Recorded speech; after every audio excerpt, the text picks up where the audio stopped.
Good morning. I am here today with some of my favorite people, and I am really looking forward to this conversation. I so wish that right now I can invite you into my living room and serve you a cup of tea, but because we are not here present, I am inviting you into our my living room and into our hearts. We know that the holiday season can be extremely painful after loss, especially loss due to domestic abuse. And today I have brought in those who truly understand this. They are all actually advocates at Call to Peace Ministry in some form or capacity. And so today we're going to be sharing from our own unique journeys. And we pray that one of us has a word of wisdom or comfort that speaks directly to you. But before we get started, I would like to introduce each person here. They will tell their name and briefly what their role is at Call to Peace Ministries. My name is Lauren Rose. I'll go first. And I am the communications coordinator at Call to Peace. And let's go start with Brooke. Hi, I'm Brooke Eggen. I work for Call to Peace Ministries as an advocate and advocate coordinator.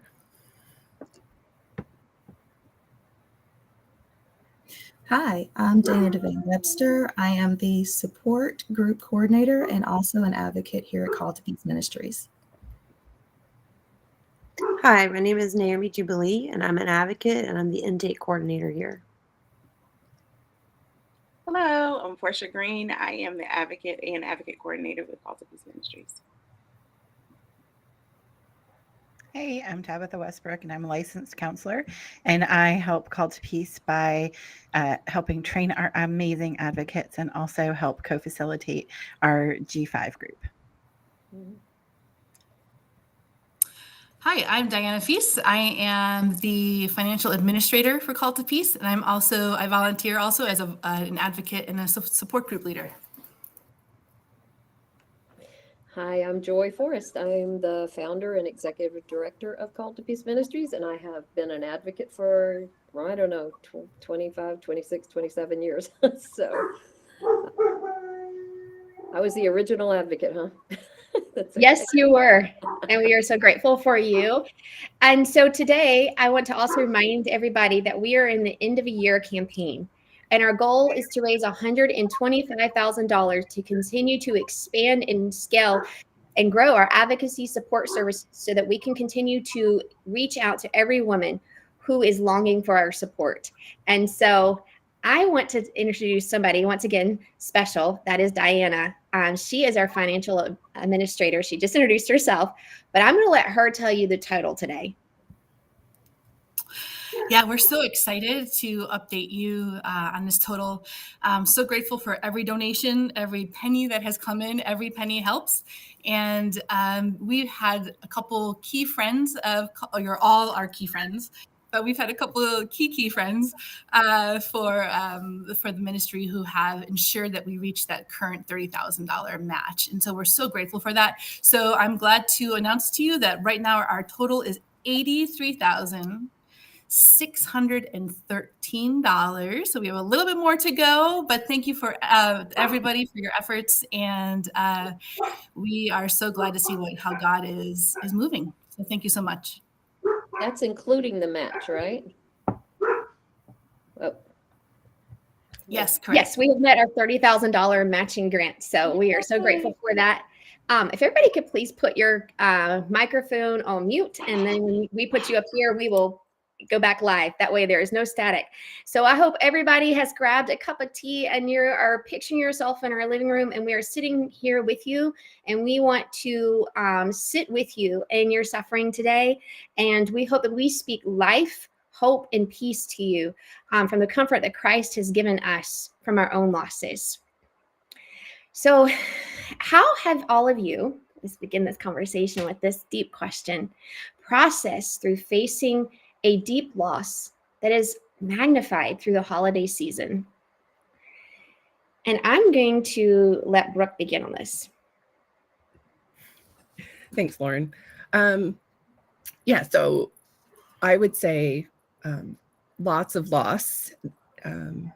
And as this year even has come about, I've been processing more and more of my loss. And I think one of the things I'm learning this year for myself is to pay attention to my body and be willing to stand up for that part of me that needs rest or needs space or needs a boundary. I'm not perfect at it though. And that's the other part, is being willing to say, I'm not doing this perfectly. And so that has been a real blessing to myself this year, as I've had to say, you know what, guys, I can't attend that function, or I can't be at that Christmas party. It just takes too much energy out of me. Or I just don't feel comfortable. And then not going home and feeling bad, but just honoring, like that is a lot. And even that can be a loss. Like I wish I could go do that thing, but I can't. And it's okay for me to then say to the Lord, like, I'm sad about that. I'm grieving that, and to give myself that space to feel bad. I put a post on my Facebook this morning and it said something like, we as Christians, we expect all loss to just be redeemed, and it's not all redeemed yet. And so it's okay to like grieve those lament psalms, going back to them and saying, this is what's true about me right now. My bed is wet with my own tears. And also remembering that Jesus is right there catching all those tears. He has to be so close to catch those tears. So that's what I've been doing this season as I've faced the losses that I have.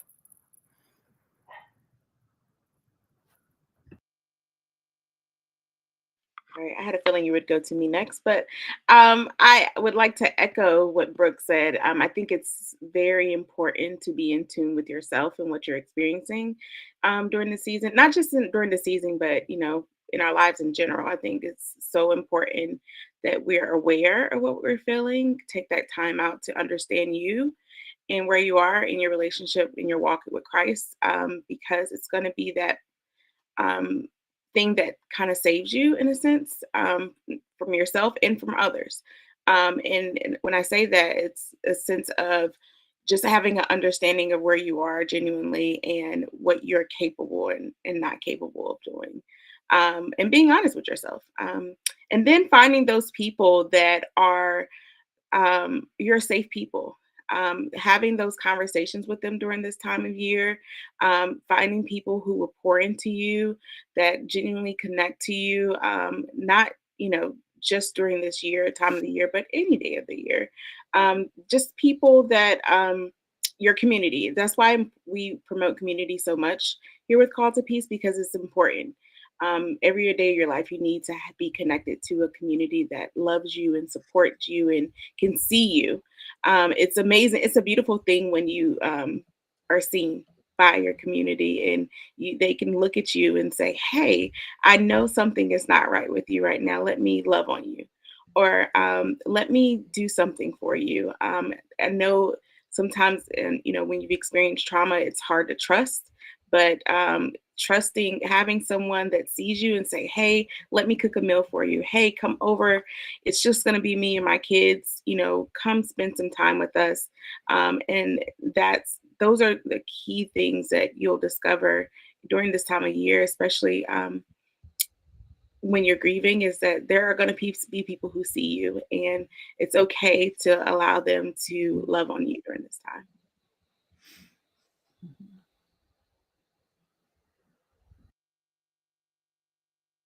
So many good things, and I need to learn how to unmute my microphone. I think normalizing that there's going to be grief, right? That it's not all unicorns and rainbows and glitter at Christmas for everybody. And there are still good things that you can see.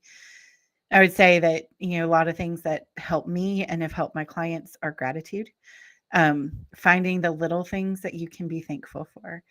And one of the things I've been talking about a lot this past week with lots of people, myself included, because it starts with me, is holy rebellion.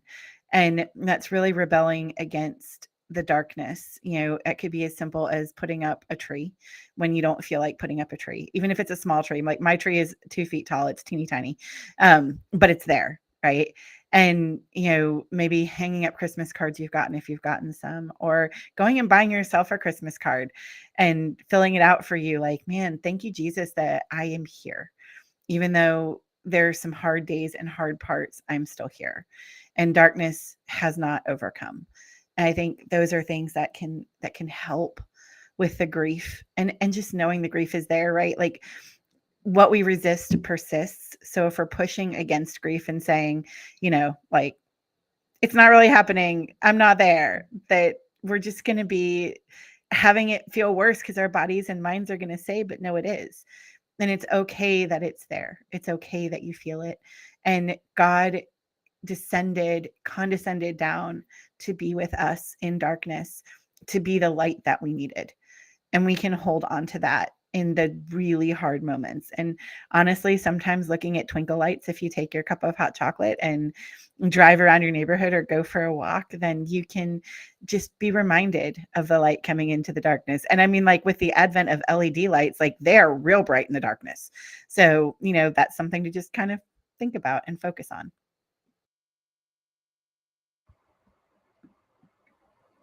I love that so much. I'm like, wow, this is amazing, everything you're sharing. And I just want to add to that for myself. I found that joy is often a choice.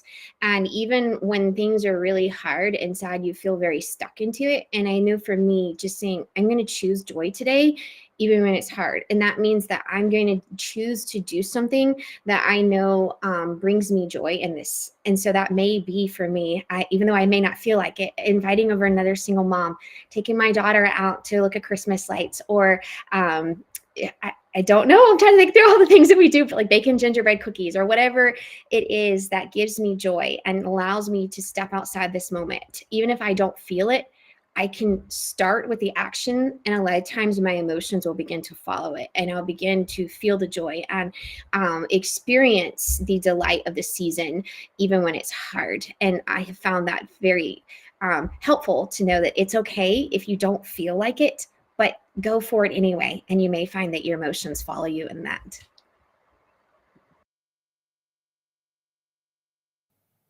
Yeah, so that's a great point. And, I was just thinking back on what Tabitha was saying too about, when you feel those waves of grief, I would tell myself to ride the waves.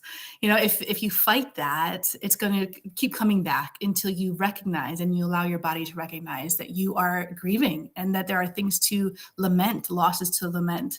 And so that was a very powerful thing when I gave myself the permission, because as Americans, we don't like to grieve. We don't like to hurt, but we can't ignore what we've gone through and the changes that are happening in our life. So when I gave myself some space and the permission to do the grieving, it really helped me to acknowledge. And I felt that was a kindness to myself, that I could actually allow myself to process what I had to process.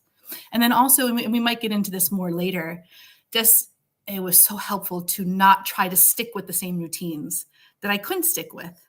My family was broken. I didn't have the resources. There were so many things. So I was trying to put some new things in my life, and those new things, and even just something like not putting the pressure of having to send everybody a Christmas card. That was such a culture in my family. The day after Thanksgiving, we would have 25, 30 Christmas cards in the mailbox. I couldn't do that. And so, that was, again, just to give yourself, wherever you are in your story, in your life, listen to what your body needs, be kind to yourself, and ride those waves. They're not fun, but it's a very healthy thing for us to do.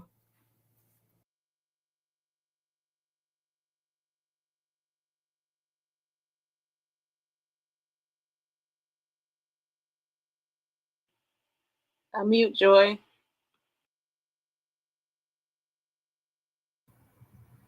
Sorry, so sorry. Yeah, so as I'm listening to all this really great stuff, I'm thinking of several things. I think that our expectations have to change once we've gone through so much loss.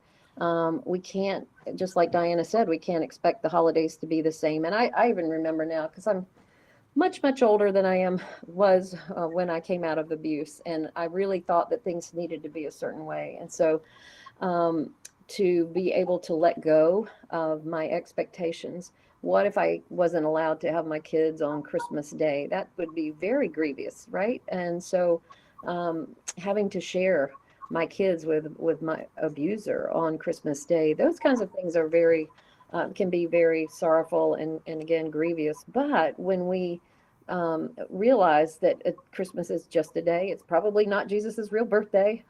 We could do it any day, right? So find another day. Start creating new traditions with your family, and let go of some of the expectations of things looking like they will in the past, because that just adds to the grief.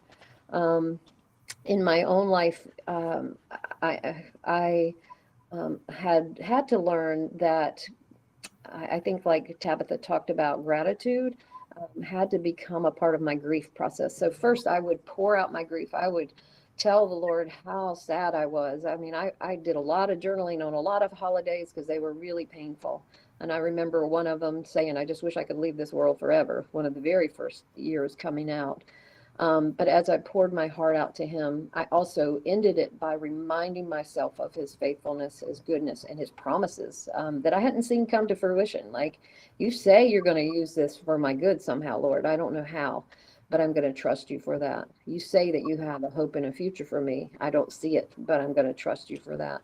And starting to praise him, there's really a lot of power in making him bigger than the problems and the heartache that we are facing. In this world, we will have trouble, but he's overcome the world, and he can help us overcome the grief. But, we can't skip it. We've got to go through it. We have to walk through it. I like the idea of riding the waves for sure. And because I used to compare grief to waves, but especially when you first are going through it, they're knocking you down almost every few seconds. But then as you get further along, you can actually ride those waves for sure. So, just pouring your heart out to God, again, journaling, new traditions, and remembering that God is with us. The whole reason that we celebrate is that he is with us, and that is not a little thing. If we can actually grasp hold of that during the holidays, that will be powerful. I agree with everything that everybody has said so far. Yes, yes, and resounding yes. So one thing that I had to learn about grieving, whether it was through, the loss of a marriage, or even last year with the loss of a parent, I had to power through a lot of things because there were a lot of people that were depending on me to just keep it together. But then I had to be okay with not keeping it together. I had to be okay with not being okay and admitting that. So once I got those moments, then I released. And I'm an ugly crier. Like, I do the snot bubbles, the froggy jumps, and all that kind of stuff. But it was okay. And it was okay to lean in on friends that wanted to be there to support me, and to sit with me. Another thing was, yes, like the traditions, some things just don't look the same anymore. So what do you do with it? You take a deep breath and you just kind of open your hands and say, God, take this, so that this is the new thing that I'm walking into. Hold my hand and walk me through this. Show me how this is going to happen, how this is going to play out. And I will say, as a testimony, through every situation, things have played out really beautifully. Not nearly what I expected, not nearly the way that I wanted it, but ultimately in the end, it was so beautiful. And it was like, wow, this is cool. Like, even simple things like letting go of decorating the way that I wanted to, letting my kids decorate. So I'm like, okay, I'll have, some kids bring down the tree out of the attic, and then I'll have their friends come over, and then they start decorating the tree, and they decorate the house. And y'all, I do not touch a thing. I just let it go. The same thing with just gift giving. It became so stressful, coming out of a marriage that, I didn't have the finances like I used to. So it was like, okay, so we're going to do things differently. We're going to have gratitude gifts. We're going to do things a little with more appreciation and with more love, and just spending time with each other. And then also, if we need to back away and say, hey, I need a boundary, I need 30 minutes to myself, doing that too. And that was okay. So yes, take whatever it is that you need, do whatever it is that you need to do in a healthy way. Trust God, really lean into him. We don't have to fake it until we make it. That was another lesson of mine. But definitely faithing it, faith, until we make it. So holding on to God's hand, going by faith and trusting in him that he will guide us through it. And that while it might not look the same, it's going to be so beautiful regardless. Wow, what an amazing recap there, Dana. I love that so much. Thank you for sharing that. And thank you, Tabitha, for saying in the comments that Pinterest does not have to be a thing. That is so true. I feel like in our world of Instagram and social media, it feels like Christmas and the holidays and the way people celebrate it are just overly glamorized. And when you're a survivor and many things are stripped from you, it makes it even harder to reach what we feel says we have to do to give our kids these great memories and to be a good mom and to find our identity and worth. And whether we realize or not, sometimes I look to that to judge, am I doing good or am I not, subconsciously. But our identity and worth is and how we are successful in parenting our kids is found in the love that we give. And when we are grounded in his love, we are able to give love through the holiday seasons and to experience a deepening walk with God that we're able to pass on to our children. And yeah, I just love everything y'all said. Y'all are amazing. I have been enjoying this conversation. So that also leads me into the next part of this is many people may be listening and saying, yeah, that's so good. I want to do those things. And I want to apply these things. Naomi, did you go? Oh, I skipped Naomi. We are going back up, y'all. I am so sorry. Hi, I'm Naomi again. I was just thinking about where everybody was talking about, finding time, and you can literally schedule time to grieve. Wait until the kids are in bed, and it's like, hopefully it's 8 o'clock. We're gonna just think positive. It's 8 o'clock and they're in bed, and take a shower and take a long, long shower and just grieve everything. Name everything. Cry it out to God. What you're missing. What you're sad about, and then you've got that time, and then that time is done, and you can put your grief back in a box, and you can do all the things that you have to do. It doesn't have to weigh you down and walk around with you through the holidays. And you can even grieve future things, like knowing that you're not going to have your kids on Christmas. I'm not going to have my kids on Christmas this year. And I know that it's going to be a very quiet Christmas. I have no family. So it's going to be me in my house by myself.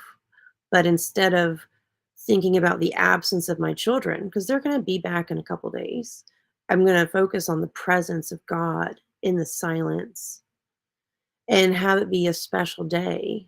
And instead of, looking at what's missing, look at what you do have. And a lot of times that will really help.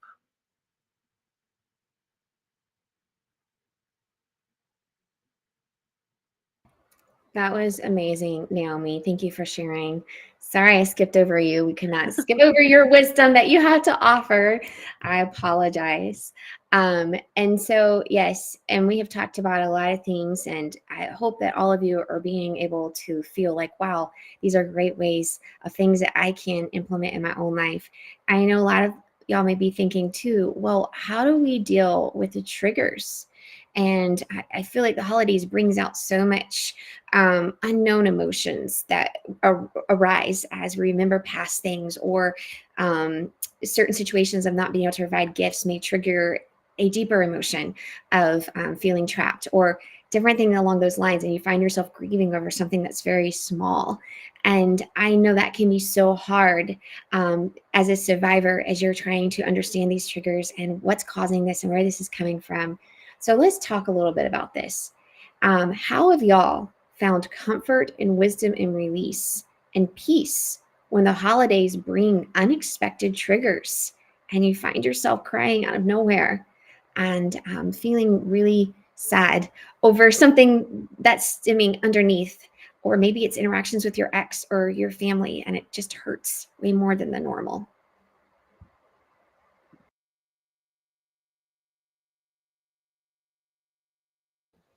I love this question so much because it's a thing, right? It's hard.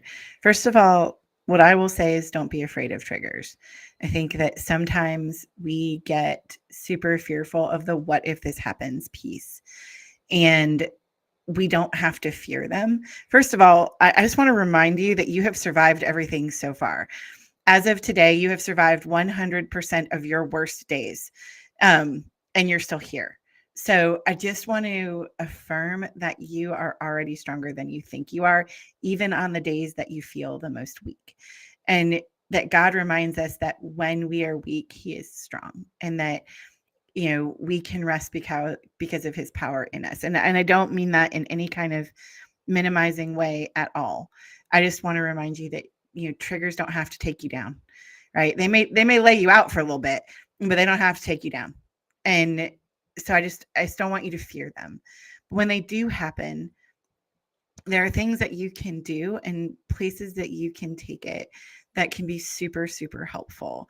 So what do you do in your not it's Christmas time life to handle a trigger, right? What ways do you enter into a more grounded space, like using your five senses? We talk about this one a lot, of just using the 5, 4, 3, 2, 1, of noticing like 5 things you can see, 4 things you can touch, 3 things you can hear, 2 things you can smell, and 1 thing you can taste.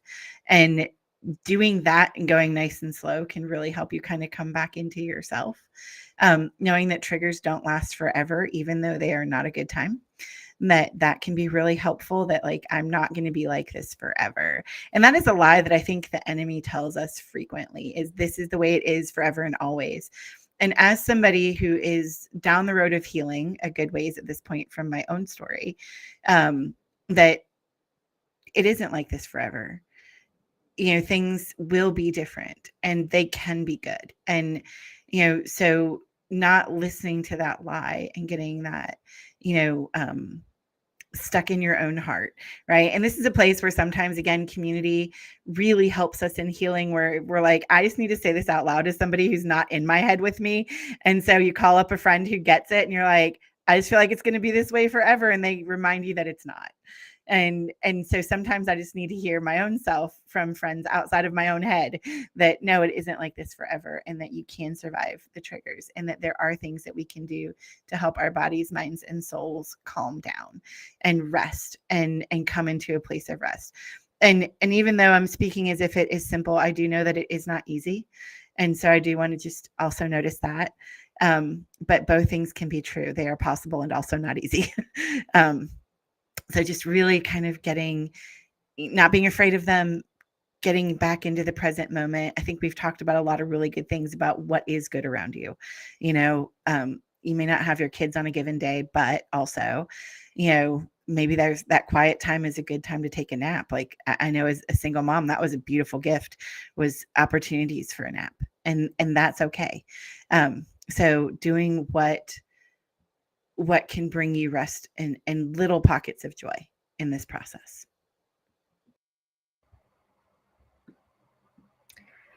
Wow, it's amazing. And I wanted to share something here, a little bit of a personal story too, is I find for myself, I know I'm being triggered is when I have extremely strong reactions to something very small, and it sends me over the edge, and I'm like crying, and I feel like I'm back in the place of something else. And it feels like I need to stand up and fight or figure this out. And I'm feeling a lot of grief. So I used to do a live Christmas tree. And this was like my second year of being a single mom. And my Christmas tree fell over twice and broke ornaments. And the second time I was rushing to get out the door and in the shower, and had to run out and alleviate the broken tree in the middle of my shower. And I lost it. I literally lost it and began crying and weeping. And that may seem like, yeah, that's a big deal, but it was a huge deal to me, because it was a signifying that this is something I no longer can do. I can't have a live tree. And it's a reminder that I also had lost the ideal of way I had seen Christmas and what had represented a family. It represented something so much more. It represented that I couldn't do certain things and wasn't capable of doing them on my own and managing it. And feeling that grief and letting it come out and realize that, oh, what's the real root that's happening here? What am I really feeling that loss over? And letting myself grieve and feel that and acknowledge that pain and move out of that. And now we have a fig tree. You can see the back. And I love it so much. It's my favorite of favorites because it comes every year and it's new and it's different. And it's special to us. And so when you feel those big emotions coming on, try to identify, what is this really signifying? What's really going on? What am I really grieving underneath? and let your body feel that. And maybe tears don't come, and that's okay. Maybe it's anger. Maybe it's frustration. I don't know, whatever it is, but get it out. Talk it to the Lord and get down to that root and let it go. And you will find that each time you face those things, it's an opportunity to heal. It's an opportunity to move forward and to come stronger in that and more whole in Christ. And so don't be afraid. Just when you feel them, know they're coming, and look for the root and move past. And maybe you need a friend to help you see the root, as I often do. So you can call your counselor or a mentor and get some advice there.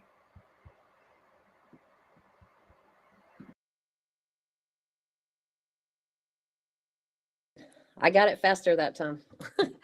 So what do we do when we get triggered or we feel overwhelmed at the holidays? Well, for me, I really do try my best to not allow, and honestly, there is choice in this, even though it sounds crazy. I mean, I am very honest. It's not like saying, oh, I'm going to deny what I'm feeling, but I'm going to pour it out to God. Then I actually have this meditation that I really imagine myself being held by God, you know, in Zephaniah 3:17, where it talks about that the mighty one, this amazing warrior, will quiet you with his love, and he will rejoice over you with singing. And there have been many times I might be on my bed just rocking and imagining and saying, please just hold me. You know, Abba, Father, I need you to hold me right now, because I need your love. I need your goodness to surround me.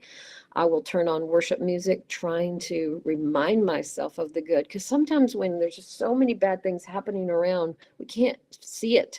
And I try my very best to reconnect, because what's happened is the pictures in our mind that are going all the time are so negative. And so I ask him to help me replace all that negative thinking with and all those negative pictures. Really, it's more than even thinking, it's pictures, you know, our imaginations. It says in Corinthians, just casting down imaginations and things that exalt itself against the knowledge of God, meaning things that are telling us that he's not good because of what's happening. And his goodness is not dependent on my circumstances. So I really try to remind myself, you know, even in the Psalms, David said, you know, why are you so downcast, my soul? You know, that we have to choose. Basically choose and remember. He says, remember the things that he's done in the past and praise him, you know, or like put your hope in God. Yet again, I will praise him. So just keeping him close and trying to get close. And then as Naomi was talking, or somebody was talking earlier, it reminds me about isolation and being alone. If there's a way that you can find a group, a safe community. We have support groups at Call to Peace Ministries, and we would love for you to get connected with one of those. If there's a way that you can find, and there are even online forums sometimes that you can just help have some kind of community, but we'd much rather you do it in person if possible. Because that's what abuse does to it. It isolates us. And so I think that just really being able to find community and then appreciating communion with God, even when we're not feeling, you know, particularly positive, I think that we can move from that negativity and that overwhelm into his presence and find comfort. But I'm not saying it's an easy thing, but I'm saying that if you can just like, really, this is what God says about me. This is who God says I am and what he feels about me, that he would take time to stoop down and to hold me. Then I imagine that truth and thank him for that. There's a whole lot of power and gratitude, like Tabitha was saying earlier. Thank you. And we are open for questions. And I see somebody here has asked a question, and I don't know that any of us have ever experienced this. So I'm kind of putting somebody on the spot and seeing, I have something on my mind, and I wonder if they're going to answer it for me. Can any of you speak to the pain of when adult children choose to ignore you for no known reasons? And if you can answer that, raise your hand if you feel you can speak into that. And then I will let you go next into sharing about dealing with triggers. Well, I was going to say Tabitha should be able to speak into it, but anyway, we talk about these things and a whole lot in our advocacy classes. Oh, well, you're on the spot, so guess what? You get to Thanks, Joy. But yeah, I mean, first of all, it's terrible, right? I mean, what an awful feeling to feel alienated from your kids. And it's heartbreaking. It's such a heartbreaking thing. I've worked with many families where that's the case. And really the best, oh gosh, thought and feedback on it is to pray for them and pray that the Lord will bring them back around and give you opportunity to have a different relationship, to work on yourself and work on healing, you and everything that that the Lord needs to do. Because sometimes, there are things that we need to work out in our own selves and, and heal from and heal into, so that, if our kids come back around, that some of those things have been addressed in us. And, I wish that I could give a guarantee that that the Lord would fix it. Unfortunately, we don't always know. And I think grieving that and being also able to talk through that with people, our Call to Peace support groups are fabulous for that. Because there are going to be women who are going through it with you, who that is their experience. Those are things that can be really, really helpful. And I love Joy's comment that, God does know the pain of being rejected by his children. And he's not looking at you going, get it together, right? He's saying, come to me and let me hold you in it. And I wish that I had an easy fix for it. I wish I had advice that didn't say grieve it. But, you do your best, you pray your tush off, and you just be open. And the one thing I will say, and this is something that I see a lot, and I'm just going to throw it out there, is that sometimes we read our children as if they are our abuser. And not that some kids don't grow up and become abusive themselves. That can happen. But also notice your own triggers, just as we've been talking about triggers. Your children are victims as well. And they are not your abuser. Even if they've become an abuser in their own right in some ways, they are not your abuser. And so if you're able to not be triggered, and work through that, or at least manage the trigger should it happen, then you're going to have a lot better opportunity at relationship should they come back around. And again, there are no guarantees. All you can do is what you can do and do your best. And so that is the feedback that I would give on that. And I'm sending hugs to anybody that is part of their story, because it stinks. And I will just add, that is so common, and we have seen it so many times in this ministry. I would say too that it doesn't always happen, but for many of the women, as they just continue to try to lovingly reach out, not to overbear, not to react or say, why are you doing this to me? But praying, gosh, there's so much power in prayer. In time, most of the women that I know that have experienced that, there has been some kind of reconciliation over time, but it can take years. I mean, I know one woman, it's 15 years. 3 out of 4 of her kids who were estranged are back in her life. So hold on and hope in God, and know that he is your sufficiency. He's enough. Sometimes we get maybe too much of our joy comes from relationships on earth, and we can learn that he is enough. In fact, I had a woman very early on in the ministry who lost all 5 of her kids. And she said, I got on my face and all I could do was grieve before God, but she really connected to God. And she said it by the end of a year, she said that she felt like a whole different person, because she had all of her identity had been tied up in being a mother, and that was gone. And now she had to find out what her true identity was. And as she found that, her whole countenance changed in one day, because her husband, her ex, realized that he wasn't punishing her anymore, because she seemed happy when she was visiting the kids. He just brought all the kids back, brought them home. Not saying that's going to happen for everybody, but she said it was the worst and best year of her life, because she realized, I have been putting my joy and my hope in all the wrong things. And so sometimes when we're suffering, there are good lessons that we can learn in it. I'm not saying like, please don't take this as, oh, but I am saying that when I am suffering, I am asking God, what are you trying to teach me here? There are things that we can learn, and there are good and beautiful things that can come out of suffering always, because that's the economy of our God.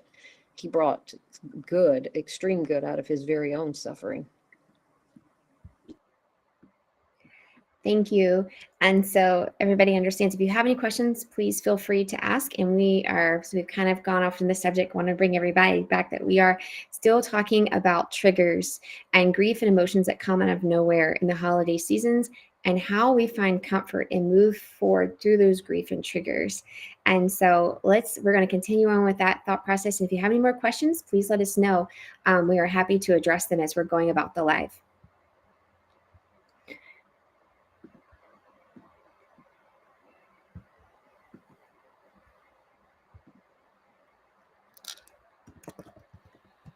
Chat kept popping up, but hey everybody. So when dealing with triggers, I have a story for you on that.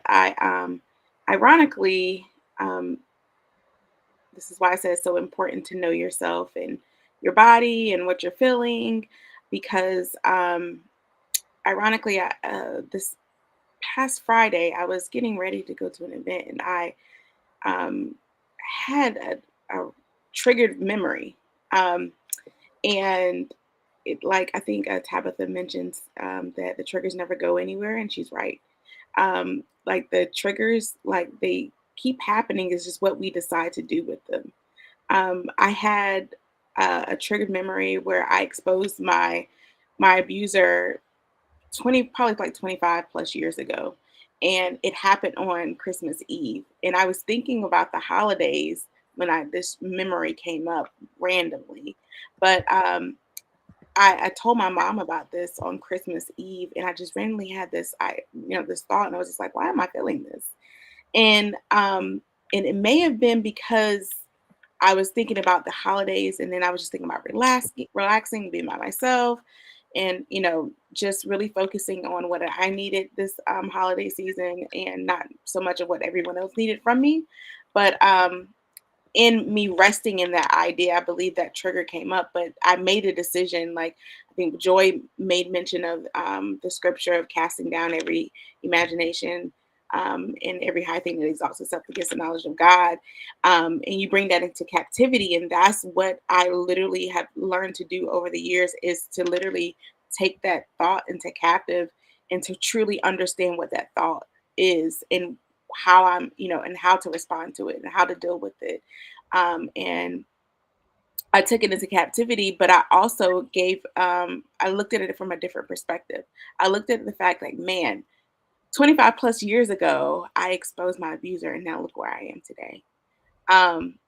And so your triggers can also be a delicate reminder to say, hey, look where I am today. Like, I'm not where I was. Like Tabitha mentioned, is that we 100% have survived the things that we experience today. And, even I, still have triggers. Like, a lot of people don't know this about me. And I shared it with my therapist too, is this, like, I'm pretty sure I have complex PTSD. And I am in the car on a regular having triggering moments in the car, because I've been in a lot of accidents too. And so I have moments where things like there's just these random thoughts that I have that come to me while I'm in the car, and I have to take those under captivity while I'm driving, so they don't control me while I'm in the vehicle. And so that's a constant practice that I have, is I have to learn how to deal with my triggers. I face them head on, and I don't allow them to take me captive. I take captive them with every knowledge I know of God.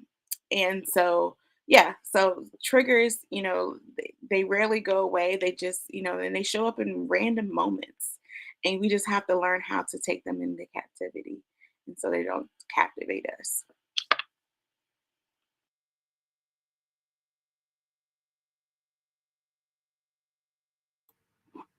It's always fun waiting for your face to pop up. Like, oh gosh, there I am. So one thing that I do is try to remember one verse that speaks to your heart that you can repeat for your season of wherever you're at, you know. So for me right now, it's Psalm 16. Keep me safe, oh my God, for in you I take refuge. And when I'm feeling triggered, what I do is I just, if I can sit, I sit, but if I can't, just try to get into a quiet and repeat it inside my head. Even if there's a child screaming nearby, you know, just block that out as much as possible. Get away from the screaming children. Keep me safe, oh God, for in you I take refuge. And not just safe physically, but safe in all kinds of ways.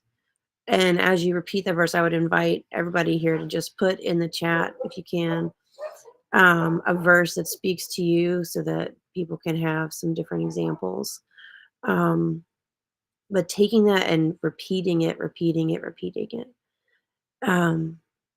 until I don't feel triggered. And studying God's word in the quiet. There's been a lot of quiet in my life lately that I've had, and I don't like quiet all the time. So I've had to really learn to appreciate it. And that's one way that I've learned to appreciate it is I will sit and crochet and have my Bible open and be trying to memorize a passage. So Psalm 16 right now. But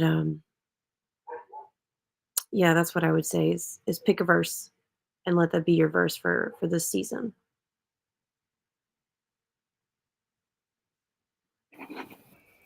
These are so great. I'm so glad that we're having this time to share together. And you know, the first Christmas that I found myself with lots of alone time. I'm a mom of 4. I went to my favorite craft store and just was walking the aisles. And a place that usually brought me a lot of joy with all the Christmas spirit, I just had probably the worst trigger ever. And just the grief. And here I'm in the middle of Michael's, this huge big craft store, and I didn't have time to plan on dealing with that. And so my favorite coping strategy, and I hope everybody out there has one or more than one. You have a toolbox full of quick things you could pull out to help you in that moment. My favorite one is just to grab this fleshy part right here, put some good pressure there, and that's enough for my system for that moment to kind of take a breath. And I was able to get out of the craft store. When I got to my car, I could just let the floodgates open and cry, because that's what I needed to do in that moment. But, you know, maybe you'll be with some relatives or in a setting where you can't, you're triggered and you need your nervous system to be able to relax in that moment. You know, maybe Google search, and maybe here we can talk about some things that help you in that moment. But that pressure point helps me. Another thing that really helps me is just to be aware of my breathing. I know there's something called box breathing, but I always get confused the right way to do it. So just to be mindful of how my body is breathing. That mindfulness really, again, helps my nervous system to settle down. And then my last favorite one is, I love in the Psalms where it says, I lift up my eyes, you know, Tabitha's background reminds me of this. I lift up my eyes to the hills from where my help comes from. So I'm not always outside. Let's say I'm in Walmart and I'm triggered. If I lift up my eyes, just that physical motion, we're not usually looking up, but that's enough to get my brain to kind of jolt, like, oh, look at all the dust up there. Look at the cameras. Look at the, you know, or wherever I am, just that physical motion of looking up is a help to me. So everyone is so different, and what helps you could be completely different from, you know, what helps me. So I have found too that it's very helpful to practice these things. So practice the box breathing, practice finding those pressure points that are effective to you, you know, so that you're prepared, so that if something comes up during the holidays, you can kind of give yourself some space until you can get out your surfboard and surf that wave that we talked about. So, yeah. Yes, I agree with that, especially the breathing part. One of the first things that happens to me when I get triggered is I stop breathing. Like my breathing pattern has locked up and my shoulders raise up, and then I just feel this tight thumping tension in my body. So when I start to feel it come over, there's a few things that will happen. One, I just start to think about breathing again, just taking a deep breath. Also tapping that vagus nerve, just tapping, tapping, tapping, and humming. And the reason why I hum is not because I'm a good singer, because I'm not, but it's because something my grandmother always taught me when I was little is that when you're humming, the devil doesn't know what you're saying. So I could be humming a hymn, a scripture. I could be humming out a verse. I could be just humming out the books of the Bible, like Genesis, Exodus, Leviticus, just doing everything to get regulated. So that's one thing. Scripture also, thinking about Psalm 23, verse 4, when it says, even though I walk through the valley of the shadow of death, I will fear no evil. One thing that scripture really says to me is about walking through, and there's a valley of shadows. And one thing that we know is that shadows can't hurt us. Shadows can lay an image out, and they can project something that's maybe more amplified than is really there. But ultimately, a shadow can't hurt us. So the trigger in itself is an awareness, but it can't hurt me. So when I come back to that realization, that helps to keep me centered and grounded.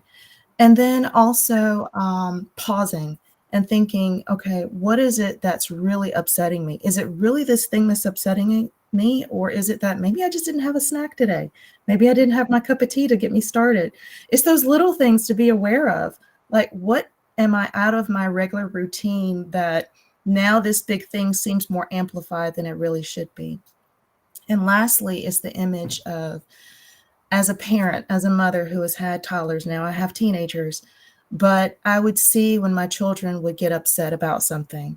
So as the adult in the situation, I had to pause. Instead of breaking down with them, I paused, I took my deep breaths, and then I was able to engage with them, ask the questions, or remove them from the things that were upsetting them, and giving them the quiet space that they needed. So I do the same thing for myself when I feel triggered. I'm talking to the little girl inside of me that is terrified or upset about something.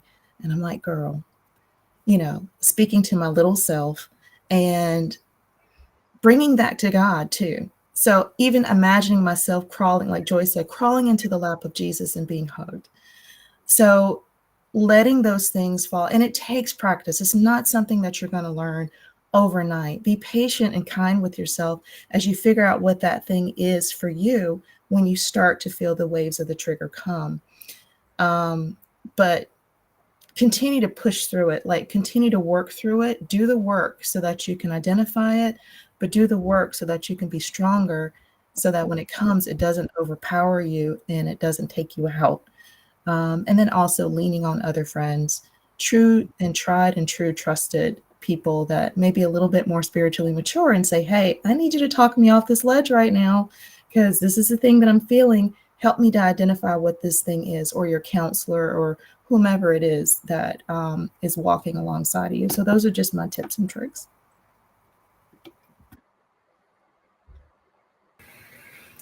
Okay, so I hope I'm going last because I want to offer that this is still hard for me.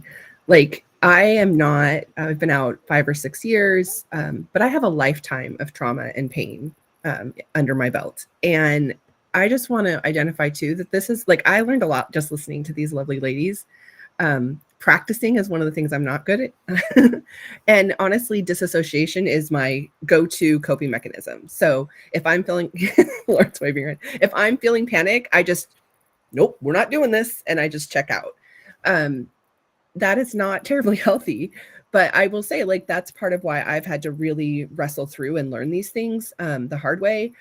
One of the things I'm learning this season is to give myself the grace to be okay with where I'm at. I wish that in every moment I remembered to practice or remembered my good coping mechanisms, but I don't.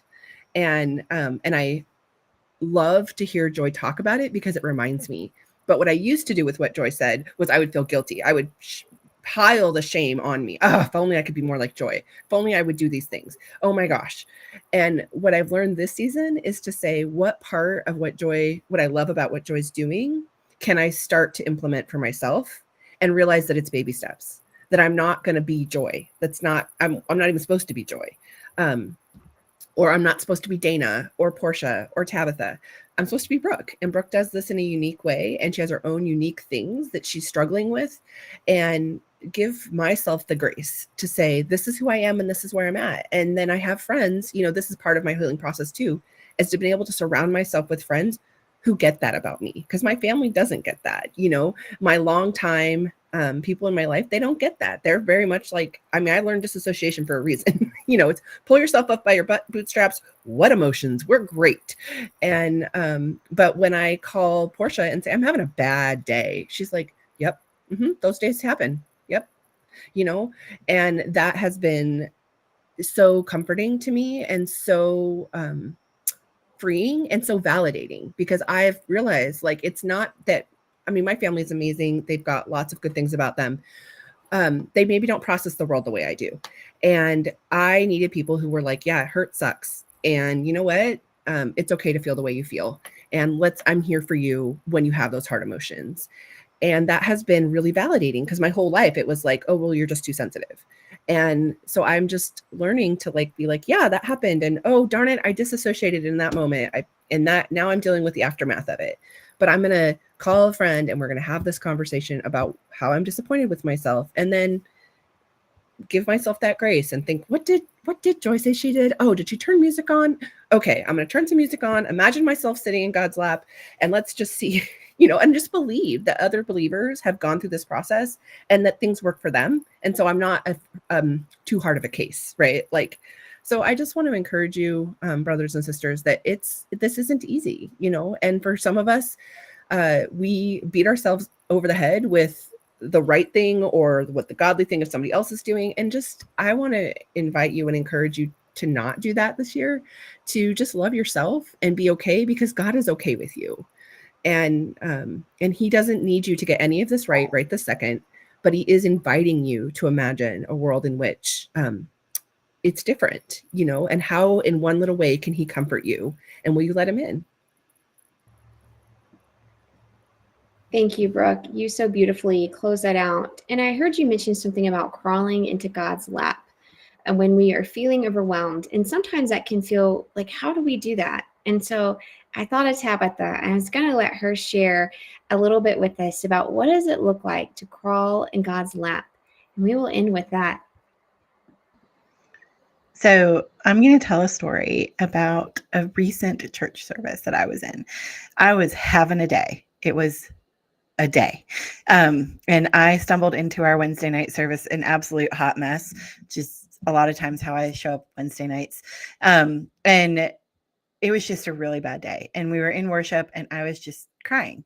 And I wasn't like full body sobbing, but I was definitely kind of snotty and teary, and tears were just coming down my face. And I just remember saying to the Lord, like, God, I just wish you could hold me. I just wish I could crawl up in your lap like a little girl and you would hold me. And I just was so bereft that night. And as I was leaving the sanctuary and going to my small group, this woman came up to me and she's like, this is going to sound super weird, but I need to say this to you. And I was like, by all means, like, be weird. I'm all for it. And she says, I want you to know it's okay that you are held. You don't have to be everything for everyone, which as a counselor, sometimes I do feel like I have to. And also Jesus said, just crawl up in his lap. And I burst into tears and she's like, are you okay? And I was like, that is literally what I just asked Jesus for. And she had no way of knowing that. I never verbalized it. It was between me and the Lord in a silent prayer filled with tears, and the Lord heard me. And so I, on my way to small group, took a couple minutes to myself and just imagined myself crawling up into his lap and feeling held by him. And it was so delightful to have been seen by the Lord, and to know that that little request that felt so impossible to me in my tears sitting there during worship was exactly what he wanted to answer, and he did. And so I think, like, we've talked about so many hard things on this live. Like, we don't have to be afraid to ask. We can absolutely ask. And God didn't give me that little gift just because, like, I'm amazing or something. He gave it to me because he loves me, because I'm his daughter, and he will give us good gifts. if fathers, and I know this verse can be dicey, so I'm just going to say it and know it's going to be a little dicey. Fathers can know not to give their kids a snake and give them bread instead, or whatever that exact verse is. How much more will God? But he's the perfect father. And we may have had father experiences that were really difficult or wicked. We may have spouses who were difficult or wicked. And so good fathering isn't something we're super familiar with, but the Lord wants to change that. And I just wanted to tell that story because we've had a few people talk about getting into Jesus's lap, and that can seem so woo-woo, but it's like really not. And it's really just letting him comfort us and coming to him like a child with our arms up and saying, Daddy, please hold me. And he always says yes. I just want to add one thing. I've been reading something recently, actually on emotional intelligence. It was something Georgia Schaefer had me reading, but they have found that imagination is powerful for our healing. And so picturing, and that verse in Isaiah 26, that he will keep in perfect peace the one whose mind is stayed on him. The reason that actually that term in the Hebrew has more to do with picturing. What do we picture in our minds? It's like we picture things in a negative way so often, and it will take us down this negative path. And so I'm just saying, if we can change that picture, imagine what you're reading in the scriptures and try to set yourself into that picture. I think there's so much power in that. God gave us, he's given us tools to heal in his word. So I think that's just amazing. And I love how the Lord also, he confirms it with people. I love that, Tabby. That was fantastic. So, all right. Thank you so much, everyone, for joining us today. Thank you for allowing us to share from our lives. Thank you for your questions and your comments and for joining alongside us. I hope you walked away from this feeling seen and knowing that we are here for you as well as a resource, and we are here to bridge the gap for you. And if anybody's watching this today and they're like, I need an advocate, you can reach out at calltopeace.org and request advocacy services. And we would love to walk alongside you as you're overcoming the impacts of domestic abuse. Also, while I'm here, as I'm talking about advocacy, we are in a campaign. As you know, going through domestic abuse and overcoming it is a long, difficult journey. And it is not something that you can do alone and without community. And that is why we here at Call to Peace Ministries, the heart of our ministry is advocacy, and that we walk with women through the trenches of domestic abuse, helping them overcome and navigate through the challenges they face as they get to safety.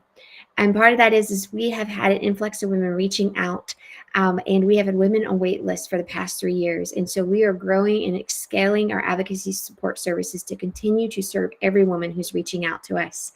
So we are in a fundraiser of $125,000. And as Diana matched, we are at $83,000, which is huge, and it's due to many generous donors. But we had one very generous donor that came in last minute and said, I want to see you hit this a matching grant, and I'm going to donate to push us there. And we are just blown away at all the generosity of everybody, and we're getting so close. So we say, partner with us, help us continue to be there for women in domestic abuse, help us to continue to walk alongside her, be part of this organization, be part of this ministry with us. And thank you so much for everybody who's watching. So many of our donors I know are watching. We just want to say, we appreciate you. So many of our advocates are watching. We want to say we appreciate you as well. You are on the front lines of Call to Peace, and it's our privilege to work alongside you.